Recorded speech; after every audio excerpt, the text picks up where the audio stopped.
Dans ce nouveau tuto Java EE, nous allons apprendre à produire un WAR, aussi appelé une web archive. Et nous verrons aussi comment la déployer manuellement au niveau d'un serveur HTTP. Effectivement, jusqu'à présent, nous nous sommes aidés de Eclipse pour pouvoir produire le WAR et automatiquement le déployer au niveau du serveur d'application. On avait configuré notre serveur à ce niveau-là, on pouvait facilement le démarrer et on était en mesure de pouvoir dire je prends l'application et je la déploie et je l'exécute directement au niveau du serveur. Du coup, les choses étaient relativement simples, il suffisait de se laisser guider et donc notre application était déployée. Mais comment faire si on veut pousser cette application sur notre serveur de production? Le serveur de production, fatalement, ce n'est pas notre machine de développement. Donc dans ce cas-là, il va falloir faire les étapes manuellement. Donc regardez, j'arrête ce serveur, je fais un stop. Maintenant, au niveau de mon application, donc je reprends l'application que nous avons développée dans les tutos précédents, donc l'application de vente en ligne. Regardez, je fais bouton droit. Ici, j'ai un menu export et on voit qu'on peut exporter cette application directement au format web. Donc c'est bien l'application Web Store que je veux exporter. Je choisis ici un chemin de destination, pourquoi pas le bureau, et j'appelle mon archive webstore.war. OK. Je dis Finish. Et regardez, si je réduis ma fenêtre, j'ai bien ici le WAR qui a été produit. Alors regardez, je fais copier-coller, CTRL-C, CTRL-V, je récupère une copie de mon WAR pour ne pas abîmer l'original et je vais la renommer. Donc cette archive, en vérité, c'est un zip. C'est une web archive. W pour web, AR pour archive. Donc en vérité, c'est un format zip. Regardez, j'ai renommé, je rentre dans le zip et j'y retrouve bien les informations de mon application. Alors qu'est-ce qu'il a mis dans le WAR? En vérité, Eclipse, il y a mis effectivement tous les éléments qu'on avait placés au niveau de Web Content. Le Web Content, c'est le contenu de votre WAR si vous voulez. Donc tous les éléments qui sont là, on les retrouve bien ici. Y compris les librairies additionnelles qu'on avait ajoutées. On avait mis un certain nombre de librairies, notamment pour exporter les données au format PDF ou bien au format Excel. On retrouve ces librairies directement au niveau de notre WAR. Mais ce qu'il a aussi mis, c'est ce répertoire classes. Vous avez vu là, le classes, on ne le voit pas. Alors en vérité, Eclipse ne le produisait pas directement à ce niveau-là. Le répertoire classes, il le produisait dans le build, ici. Sauf que si vous essayez de l'ouvrir, vous ne verrez rien. Pourquoi? Parce que par défaut, il vous cache tout ce qui n'est pas de votre responsabilité. Regardez, je vais changer de perspective au niveau d'Eclipse. En cliquant sur le bouton ici, je peux changer donc la manière d'utiliser mon outil. Et je vais prendre une perspective de type... Ouais, non, je ne vais pas changer, excusez-moi, je ne vais pas changer de perspective. Je vais simplement ouvrir une vue, ce sera plus simple. Et je vais prendre la vue Navigator. Voilà, très bien. Cette vue Navigator, en gros, c'est l'équivalent d'un explorateur de fichiers. Ce qui n'est pas le cas de la vue Project Explorer. Ici, on a des choses qui sont un peu cachées, et notamment quant à ce répertoire build. Regardez, si je reviens dans le navigateur, j'ouvre WebStore, j'ouvre build, cette fois-ci, j'y retrouve bien mon répertoire classes, et à l'intérieur, donc, on avait bien produit un certain nombre de fichiers .class. Bon, là, on ne les voit pas, mais faites-moi confiance, ils sont dessus. Si vous voulez les voir, il faut prendre un explorateur de fichiers. Du coup, regardez, il m'a bien remis ici, dans l'archive, le classes. Sauf que cette fois-ci, il n'est pas à l'extérieur, il est dans le web content et plus précisément dans le dossier web.xml. Je vous rappelle, on en avait déjà parlé, mais le dossier web.xml est non téléchargeable. Ce qu'il contient, vous ne pouvez pas le télécharger par le navigateur. Donc les .class qui s'y trouvent ne seront pas téléchargeables. Donc on ne pourra pas vous prendre le code. Le code, il restera côté serveur. Très bien. Donc ici, on retrouve tous nos .class. Parfait. Donc ça, c'est le contenu de notre WAR qu'on a produit grâce à l'atelier Eclipse. D'accord? On a exporté le WAR au travers d'Eclipse. Alors bien entendu, vous pourriez tout faire à la main. Vous pourriez prendre un explorateur de fichiers, créer toute la structure de dossier qui va bien et avec les fichiers attendus, le web.xml notamment. Et puis ensuite, il ne vous resterait plus qu'à faire une archive en lançant un outil quelconque qui sait produire un format zip et vous auriez produit un WAR. Maintenant, imaginons, on veut déployer ce WAR sur un serveur en production. Bon, ce que vous faites, c'est que vous mettez ce WAR soit sur une clé USB, soit vous l'envoyez par email à une personne qui a accès à ce serveur ou je ne sais quelle autre technique pour pouvoir pousser le WAR là où il le faut. Éventuellement, vous pouvez aussi utiliser un FileZilla pour transférer via des protocoles SSH directement le WAR sur le serveur de production. Allez, maintenant, je vais partir du principe que cette machine, c'est mon serveur de production, et donc ce n'est plus mon poste de développement. Donc je vais oublier Eclipse, bien entendu. Je prends juste soin de vérifier un dernier petit truc, je crois l'avoir fait, mais je préfère revérifier. Il faut que mon serveur soit arrêté, parce que je vais en démarrer un manuellement, donc il faut que le serveur soit arrêté. Très bien. Donc l'étape d'après, elle consiste, si vous n'avez pas encore le serveur, à aller sur Internet et en télécharger un. Donc pour le moment, je travaille avec un Tomcat. Donc j'ai téléchargé ici la dernière version de Tomcat, c'est un Tomcat 9, et j'ai pris le zip qui était ici. Ça met un petit moment à arriver, mais c'est un petit fichier malgré tout. Au bout de quelques secondes, normalement, vous devriez avoir ce zip. Une fois que vous l'avez, ce que vous faites, c'est que vous faites une extraction, et donc vous avez la structure de dossier qui est ici. Bon parfait, nous avons installé le serveur Tomcat. Alors on peut faire en sorte de mettre ce serveur Tomcat en service, en démon de la plateforme sur laquelle on fonctionne. Pour le coup, là, moi, je ne vais pas vous montrer ces techniques-là, ça c'est plutôt de l'administration. Là, moi, je vais faire un démarrage manuel. Effectivement, on a un dossier bin ici. Et dans ce dossier bin, vous y retrouvez un certain nombre de scripts. On a notamment deux scripts. On a le startup.sh ou startup.bat, en fonction qu'on soit sur Linux ou sur un Windows. Notez que si vous utilisez un système Mac, vous pouvez utiliser aussi le .sh. Et puis vous avez un deuxième script, alors aux deux formats pour toutes les plateformes, mais pour arrêter le serveur shutdown.sh ou shutdown.bat. Pour autant, si vous lisez la documentation et le manuel de Tomcat, on vous explique. Alors vous le retrouvez, le manuel de Tomcat directement ici, là vous avez toute la documentation, donc je vous invite à aller jeter un coup d'œil à ce niveau-là. Pour autant, si vous allez jeter un petit coup d'œil, on vous dira qu'il faut avoir deux variables d'environnement de prédéfinies pour correctement faire tourner ces scripts. Alors regardez, j'ai fait un petit travail en préalable. Je suis allé donc sur ma machine et j'ai édité mon .bash RC. Alors on est bien d'accord, moi j'utilise une plateforme Linux, donc j'initialise mes variables d'environnement au niveau du .bash RC. Pour ceux qui seraient plutôt sur un système Windows, dans ce cas-là, ce que vous faites, c'est qu'au niveau des variables d'environnement, vous allez définir deux variables d'environnement supplémentaires.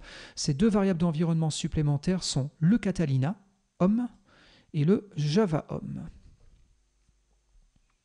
Bon, pour ma part, mon Apache, vous voyez, il est sur mon bureau, il est ici. Et mon Java Home, j'ai un Java 10 qui est localisé dans tel dossier. Donc définissez ces deux variables d'environnement sur le système sur lequel vous exécutez vos programmes. Et vérifiez que ça a bien marché. Normalement, vous devriez pouvoir faire soit un écho de $Catalina Home, ça c'est si on est sur Linux.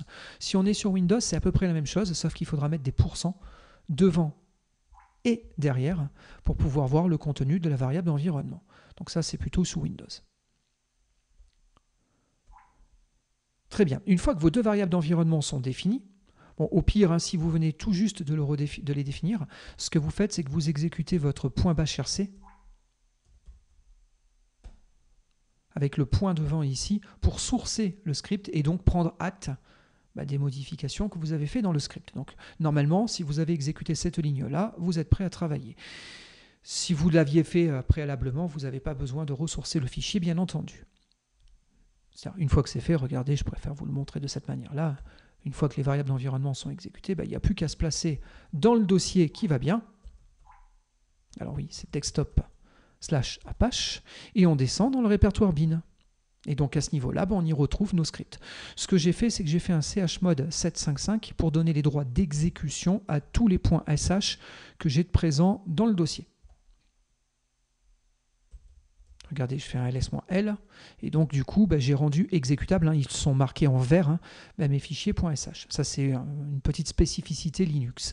Et donc, une fois que j'ai fait ça, je n'ai plus qu'à démarrer mon serveur. Regardez, je fais un /startup.sh.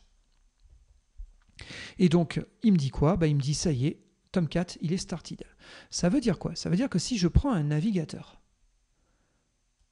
si à ce niveau-là, je tape http://localhost 2.8080, normalement, le serveur devrait répondre. Alors vous allez me dire, mais pourquoi on est encore sur le port 8080 ? Tout simplement parce qu'au niveau de la configuration de Tomcat, par défaut, c'est le port 8080 qui est configuré. Si jamais vous souhaitez changer ça et le démarrer sur un autre port, ce qu'il faut, c'est éditer, bien entendu, votre configuration. C'est dans le dossier conf que ça se trouve. Et vous avez un fichier qui s'appelle server.xml. Vous l'éditez et en cherchant un tout petit peu, vous devriez à un moment donné tomber sur cette ligne-là. Et c'est ici qu'on définit le port par défaut. Donc bien entendu, en production, le port normal, c'est le port 80. Je ne le change pas pour une simple et bonne raison, c'est que sur Linux, il faut être root pour pouvoir ouvrir les ports inférieurs à 1024, ce qu'on appelle les ports... je cherche le terme, mais les ports connus. Voilà, bon. Et donc, il y a un terme adéquat que je n'arrive pas à retrouver, ce n'est pas grave. Mais donc, tout ce que je voulais dire, c'est que si on veut ouvrir le port 80, il faut être configuré en tant que root. Donc, je laisse le 80-80 pour ne pas me compliquer la vie. Très bien. Donc là, j'ai mon serveur, il tourne. Je peux très simplement maintenant déployer mon application. Alors, j'ai au moins 2 façons différentes de travailler. C'est comme vous voulez. Je vais vous montrer ces 2 techniques. La première, c'est je fais tout à la main. C'est celle que personnellement je préfère. Pourquoi ? Parce qu'elle ne nécessite pas de console d'administration. Et mettre une console d'administration disponible sur Internet, c'est quand même un risque en termes de sécurité. Donc moi, je préfère ne pas avoir de console d'admin et tout faire manuellement. Regardez, donc je suis descendu dans Apache Tomcat et plus précisément dans le répertoire Web Apps. Ici, j'ai mon WAR. Eh bien, regardez bien, je copie ce WAR, je le colle dans mon Web Apps, j'attends quelques secondes. Et normalement, au bout de quelques secondes, l'application devrait être automatiquement déployée. Vous avez vu, il a créé tout seul l'application Web Store, il a dézippé mon WAR et il m'a mis à ce niveau-là tout ce qui était nécessaire pour son fonctionnement. Donc là, je viens de déployer mon application. Le simple fait de copier le WAR dans le répertoire Web Apps vaut pour installation de l'application. Regardez, je me mets ici, je dis que je veux l'application Web Store, je fais entrer. Nous avons bien notre application qui a été déployée. Donc c'est d'une facilité assez déconcertante, je trouve. Si jamais vous souhaitez désinstaller votre application, il suffit de prendre le WAR qui est ici et de le supprimer. Comme le Web Store a été dézippé à partir d'un WAR, le fait de supprimer l'archive fait que le Web Store va disparaître tout seul au bout de quelques secondes. Bon, il va vérifier les répertoires de temps en temps, donc ce n'est pas quasi instantané, mais au bout de quelques secondes, on a quand même l'application qui est désinstallée. Si là, je demande à choper l'URL Web Store, il me dit erreur 404, la ressource est non disponible. On a désinstallé l'application du serveur.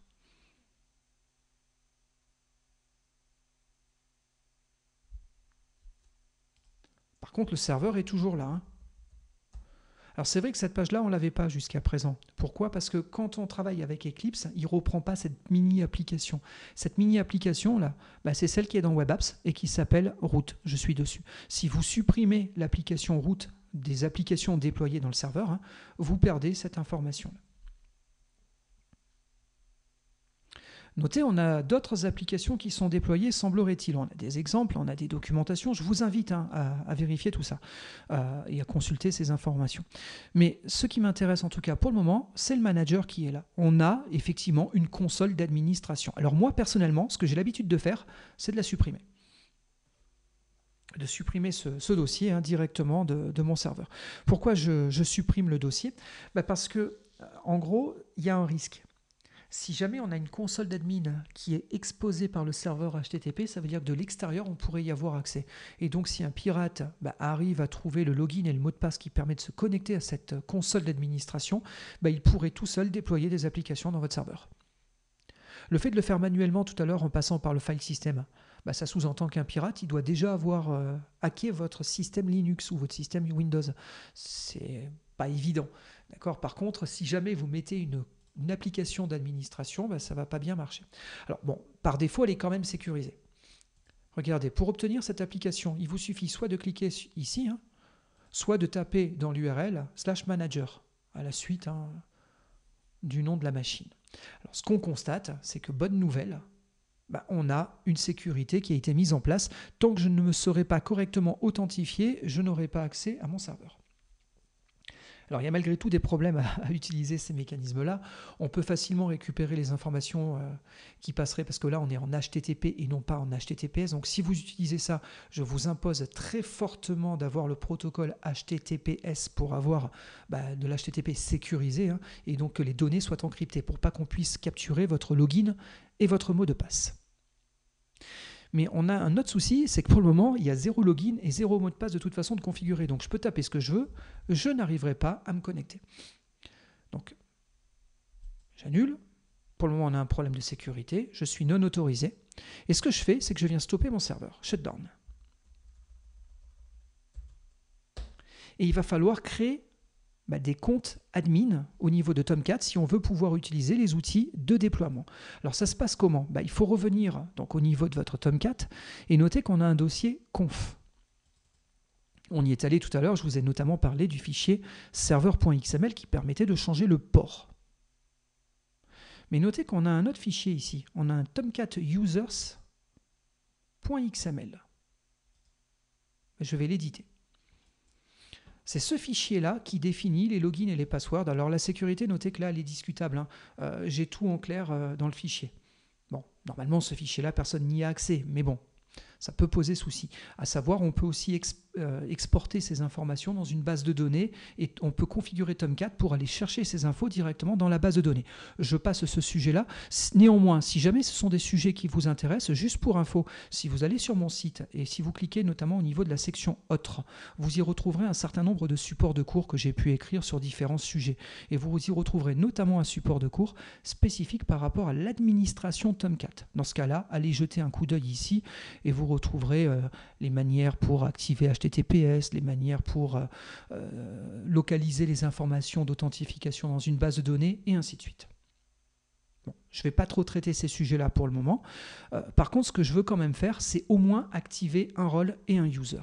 Donc, en rôle, si je veux avoir accès à la console d'administration, il faut savoir que cette console d'administration utilise un rôle Java EE qui s'appelle Manager GUI, Graphical User Interface. Donc je viens de créer mon rôle. Et maintenant, ce que je vais faire, c'est que je vais créer un autre utilisateur.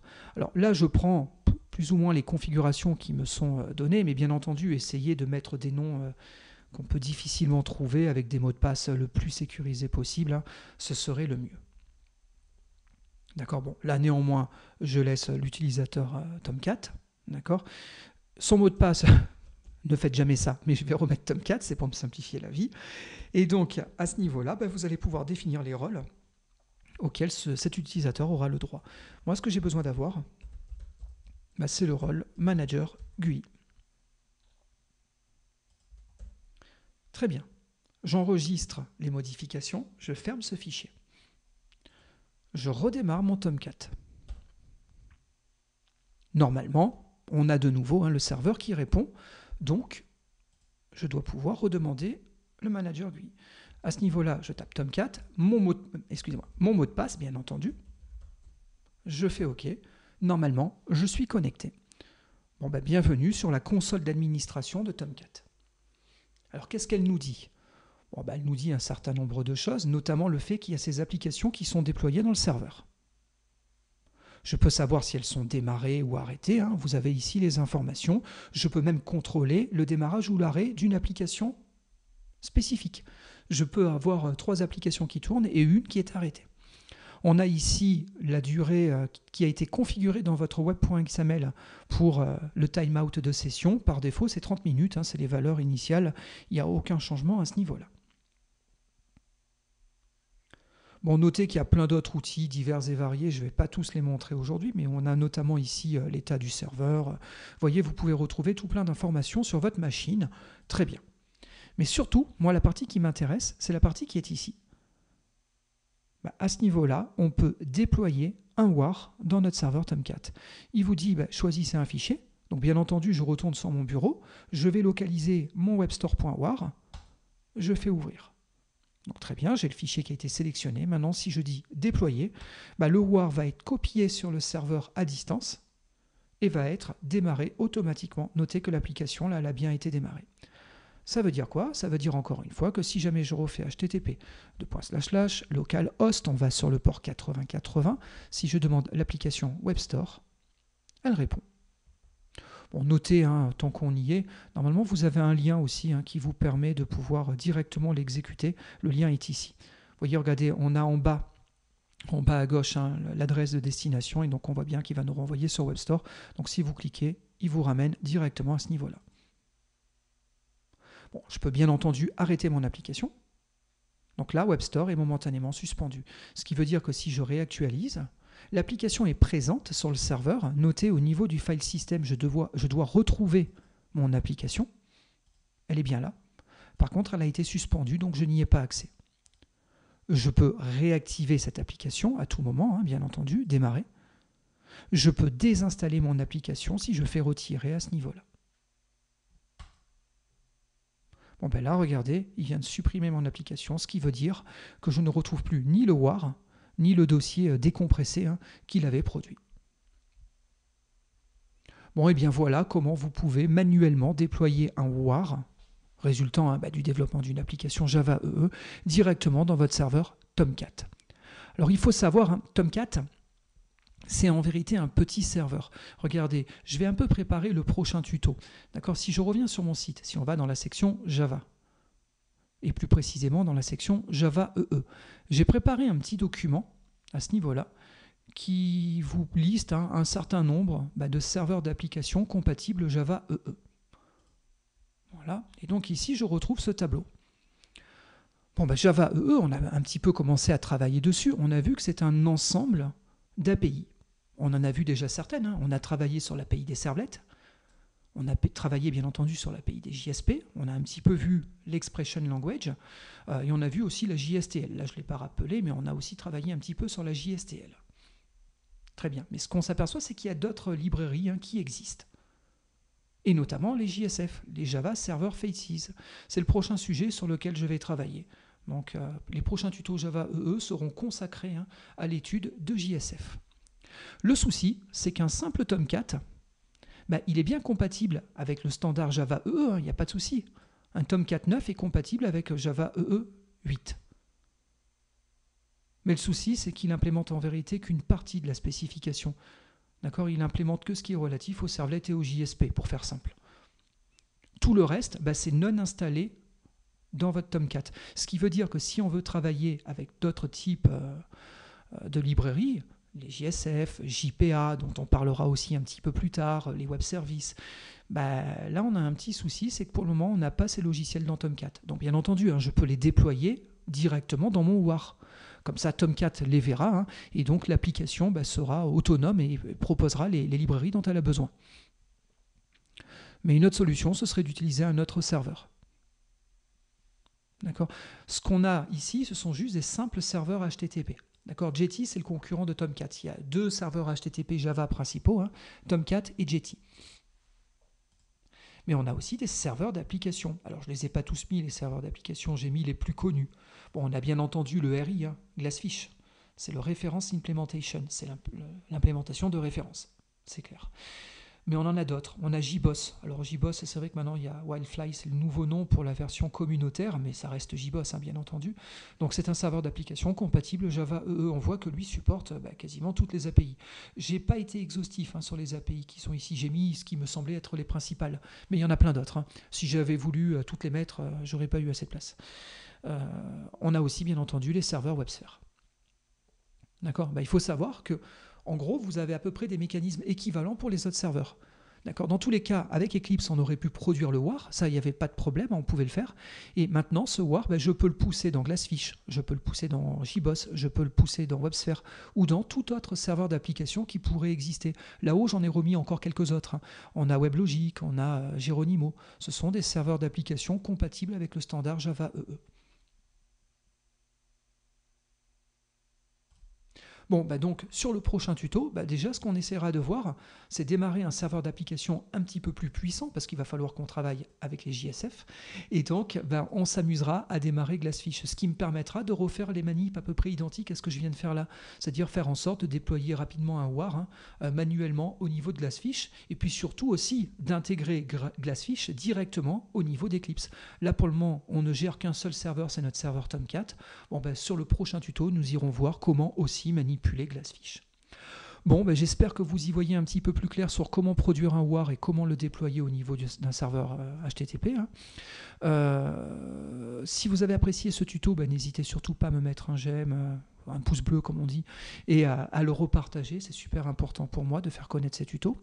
Et puis je vous dis à très vite pour le prochain tuto. Merci de votre attention et à très vite.